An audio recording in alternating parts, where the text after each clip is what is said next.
What happens when a weapons war ends, but the weapon itself is forced to keep fighting? When a soldier is built for an empire that no longer exists, and his only remaining purpose is to suffer. Today we're dissecting a ghost of the Cold War, a living weapon whose entire existence is a tragic, cosmic joke. We're talking about the brutal legacy of Omega Red.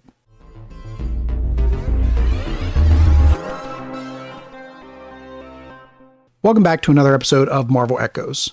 So to really understand Arkady Rossovich, you have to appreciate a profound, almost cruel irony. When he made his full terrifying debut in the pages of X-Men in January of 1992, the Soviet Union, the very state that forged him in a secret lab, had officially dissolved just 1 month earlier. And that's in real world, not comics. Think about that. He was a super weapon built for the Cold War that has just ended. He was obsolete from the second he stepped onto the page. He's not just a villain, he's a relic. But unlike Captain America, who was a man out of time in a world that revered him, Arkady was a monster out of time in a world that had no use for him. And that suffering isn't just backstory, it's the active engine that drives his every single move. Before the chalk white skin and the crimson armor, he was simply Arkady Rossovich, a serial killer in Soviet Russia. The details are intentionally murky, as they often are with clandestine programs, but the consensus is that his evil was innate, not engineered. He was a predator whose natural resilience and depravity made him the perfect raw material for the KGB's ambitions. And in a fantastic piece of retroactive continuity, we learned that a young Interpol agent who first apprehended him was none other than Sean Cassidy, the man who would become X-Men's Banshee. This connects Arkady's mundane human evil to the larger superhero world decades before his transformation. Turned over to the KGB, Arkady became the centerpiece of Department X, the Soviet Union's answer to the Weapon Plus program. This wasn't just about making a soldier, it was an ideological warfare played out in the flesh and steel. But the program is doomed from the start because of the fundamental misunderstanding of what made Captain America a success.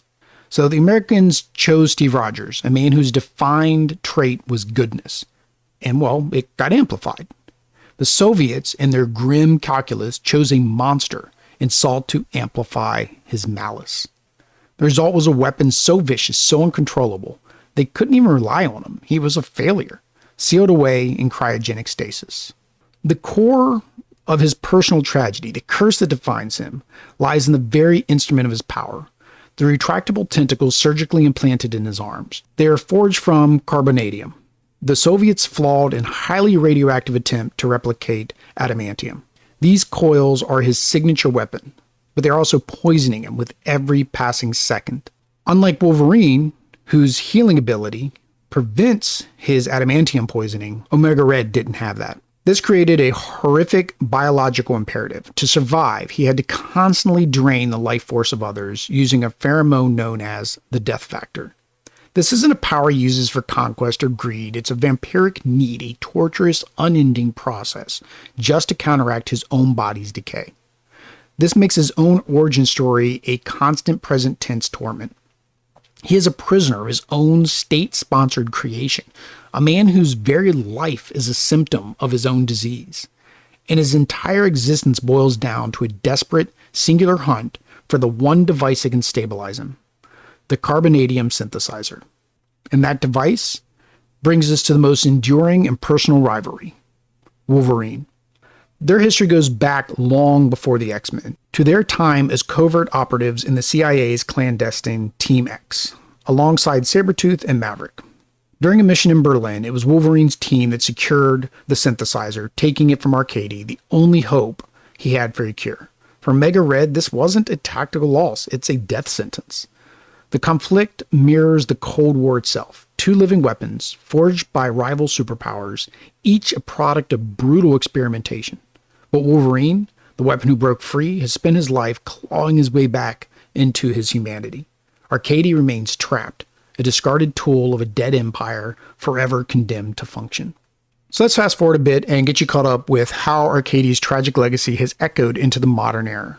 After his initial clashes with the X-Men, he remained a persistent threat, a ghost of the past who would surface to menace heroes old and new. His appearance in Generation X was particularly poignant as it pitted him against the original captor, Banshee, forcing the older hero to confront the monster he helped create, now threatening his young students. But Omega Red's most significant modern evolution came when he was recruited by, of all people, Sabretooth, to join a new, morally bankrupt version of Weapon X-Force. This storyline was fascinating because it explored what happens when a lone predator is forced into a pact. His motivations remained entirely selfish. Sabretooth had promised him information that could lead to a permanent cure.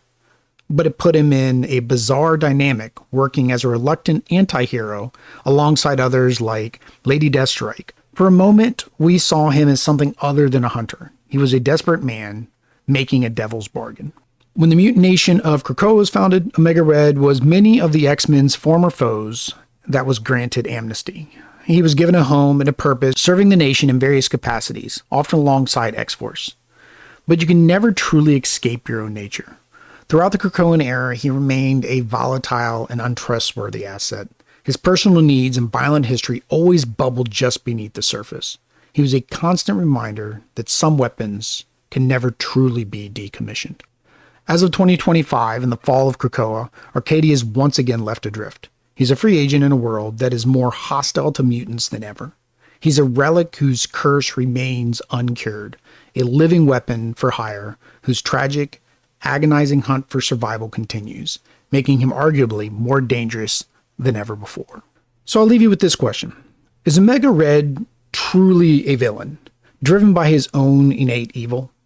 Or is he a tragic figure, a man whose monstrous actions are dictated by the agonizing curse his creators forced upon him? Well, let me know your thoughts down in the comments.